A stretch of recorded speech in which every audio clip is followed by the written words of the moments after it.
Guys, শুরুতেই আপনাদেরকে আমি একটা ইনফরমেশন দিয়ে রাখি। এই টপিক নিয়ে আমি আগেও একটি ভিডিও আপলোড করেছিলাম, কিন্তু সেটার ব্যাকগ্রাউন্ড মিউজিক অনেক বেশি হয়ে যাওয়ার কারণে আমার কথাগুলো কিছুই বোঝা যায়নি। এই জন্য সেই ভিডিওটাকে আবার নতুনভাবে ভয়েস ওভার করে আপনাদের সামনে উপস্থাপন করলাম। গাইস, আমি ইয়ামাহা আর সুজুকির বিরুদ্ধে কথা বলার কারণে আর হুন্ডা 2.0 এই বাইকটির সুনাম করাতে কিছু পাবলিক আমাকে হুন্ডার দালাল বলতেছে। তাই আজকে সবার উদ্দেশ্যে আমি খোলামেলা বলবো যে কেন আমি হুন্ডা 2.0 এই বাইকটির সুনাম করেছি আর ইয়ামাহা আর সুজুকির বিরুদ্ধে বলেছি, আর কেনই বা আপনাদের হুন্ডা 2.0 এই বাইকটি কেনা উচিত। আজকের ভিডিওতে আপনারা এই দুইটা প্রশ্নের উত্তর একসাথে পেয়ে যাবেন আশা করি। তাই ভিডিওটি শুরু থেকে শেষ পর্যন্ত অবশ্যই দেখবেন।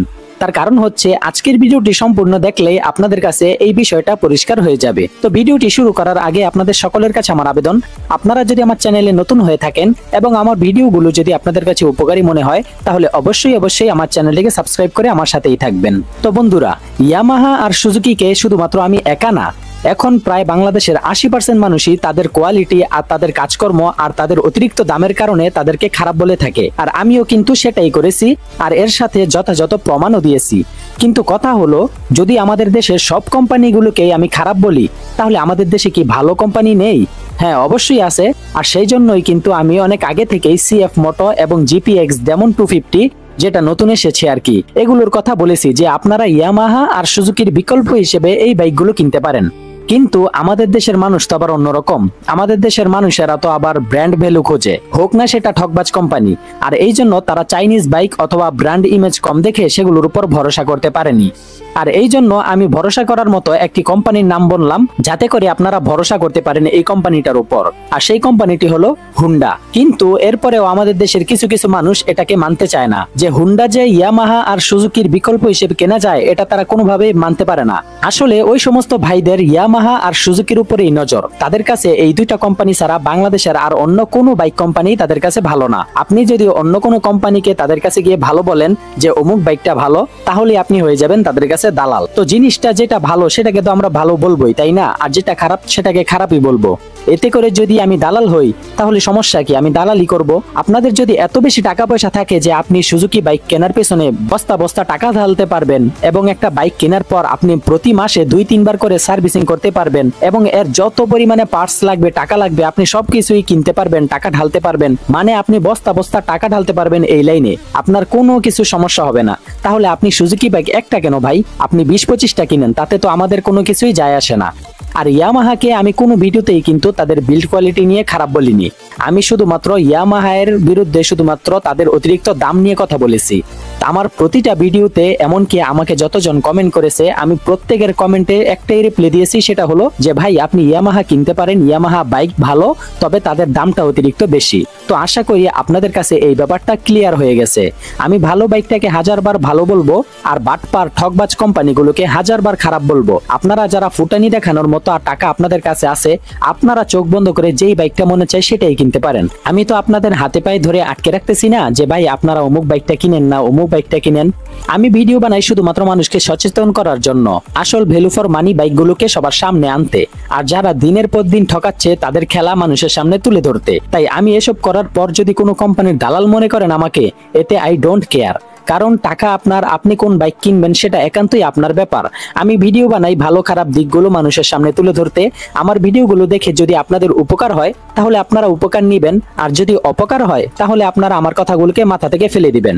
এখানেই কাহিনী শেষ। তো যাই হোক, একটা প্রশ্নের উত্তর তো আশা করি আপনারা পেয়ে গেছেন।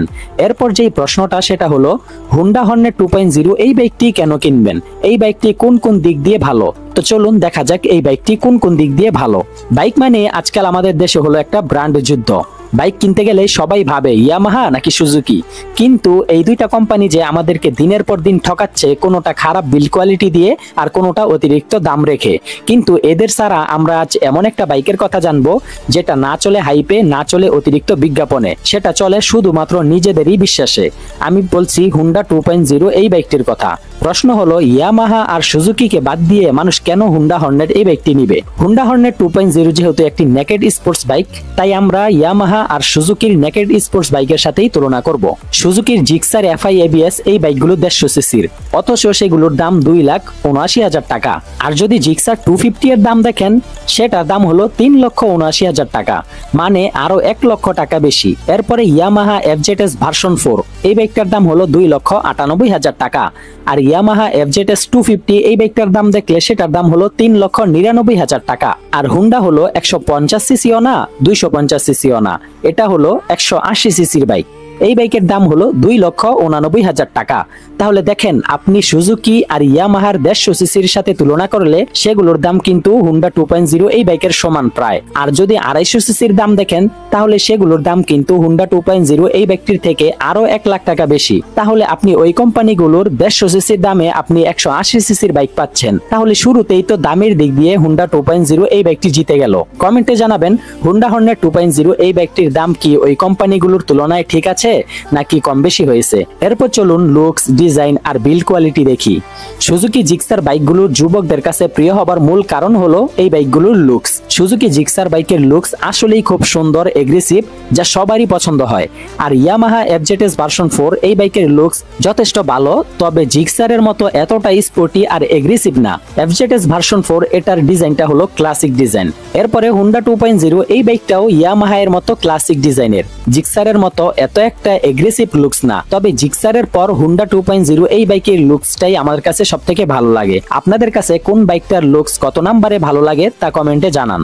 আর বিল্ড কোয়ালিটি নিয়ে কথা বলতে গেলে ইয়ামাহা FZS ভার্সন 4 এই বাইকটার বিল্ড কোয়ালিটি টপ লেভেলের, খুবই ভালো, মজবুত ফিটিংস, কিন্তু তারা দামটাও রাখে বেশি। আপনারা যারা বলেন যে কোয়ালিটি ভালো বলেই দাম বেশি, তাদেরকে আমি বলবো যে ভাই, কোয়ালিটি ভালো করা এটা তো হলো তাদের দায়িত্ব, এই জন্য তো তারা ন্যায্য দামের বেশি নেওয়ার কোনো যুক্তি নেই। এরপরে সুজুকির বিল্ড কোয়ালিটি নিয়ে আমি কিছুই বলবো না, তা নিয়ে আমি আমার আগের একটি ভিডিওতে বিস্তারিতভাবে আলোচনা করেছি এবং প্রমাণ সহ।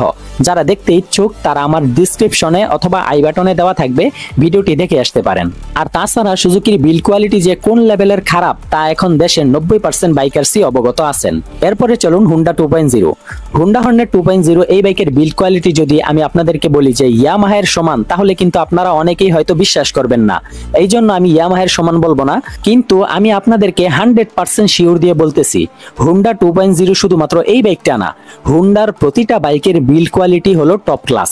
আজ পর্যন্ত হুন্ডা এত বছর ধরে বাইক বিক্রি করতেছে, তাদের কোনো একটা বাইকের বিল্ড কোয়ালিটি নিয়ে কিন্তু আজ পর্যন্ত কেউ কোনো অভিযোগ তোলেনি, কারণ তাদের বিল্ড কোয়ালিটি খুবই ভালো। এরপরও যদি আপনারা বাস্তবে খোঁজ খবর নেন তাহলে আপনারা জানতে পারবেন। এরপর চলুন ইঞ্জিন দেখি। সুজুকি জিক্সার FI এই বাইকটা হলো 150 সিসির একটি ইঞ্জিন। 250 সিসির কথা বলবো না, কারণ হচ্ছে সেগুলোর দাম তো আরো 1 লাখ টাকা বেশি। 150 সিসির বাইকের দাম যেহেতু হুন্ডা হর্নেট 2.0 এই বাইকের সমান, তাই আমরা 150 সিসির সাথেই তুলনা করব।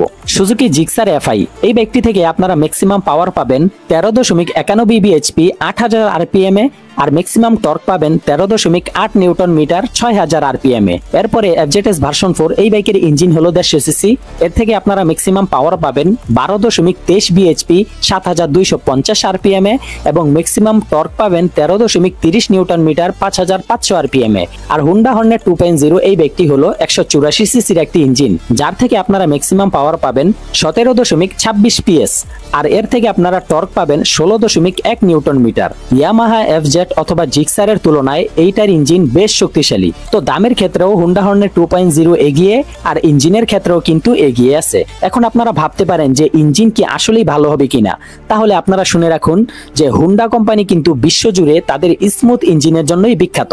তাদের প্রতিটা বাইকের ইঞ্জিন এতটাই স্মুথ যে আপনি যদি 100+ স্পিডেও চলে যান তাহলে কিন্তু আপনি বাইক থেকে কোনো রকমের ভাইব্রেশন পাবেন না। তবে এখানে ইয়ামাহার ইঞ্জিনটাও কিন্তু যথেষ্ট স্মুথ, তবে সুজুকি বাইকটা 100+ স্পিডে চলে গেলে তখন সামান্য ভাইব্রেশন করে, তবে সেটা খুবই কম।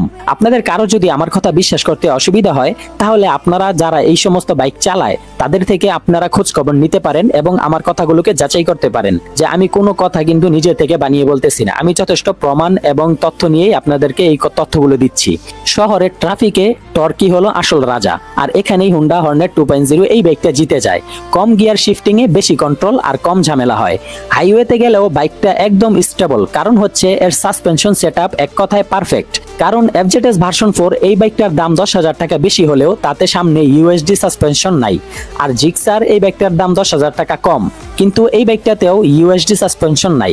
কিন্তু হুন্ডা হর্নেট 2.0 এই বাইকের সামনে ব্যবহার করা হয়েছে ইউএসডি সাসপেনশন। আর কে না জানে টেলিস্কোপিক সাসপেনশন থেকে ইউএসডি সাসপেনশন কিন্তু অনেক ভালো। আর কমফোর্টের দিক দিয়ে হর্নেট 2.0 এই বাইকের সবথেকে বড় শক্তি হলো তার ইউএসডি ফ্রন্ট সাসপেনশন। এই ফিচারটা এই দামে অন্য কোনো ব্র্যান্ডে পাওয়াই যায় না প্রায়। ইউএসডি সাসপেনশনের কাজ কি?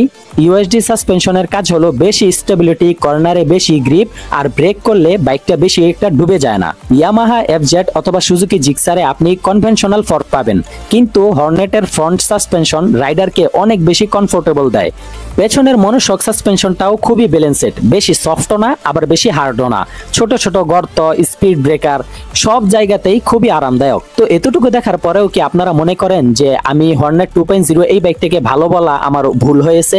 এরপর হুন্ডা হর্নেট 2.0 এই বাইকটিতে ডাবল ডিস্ক সেটআপ রয়েছে এবং সাথে রয়েছে সিঙ্গেল চ্যানেল এবিএস।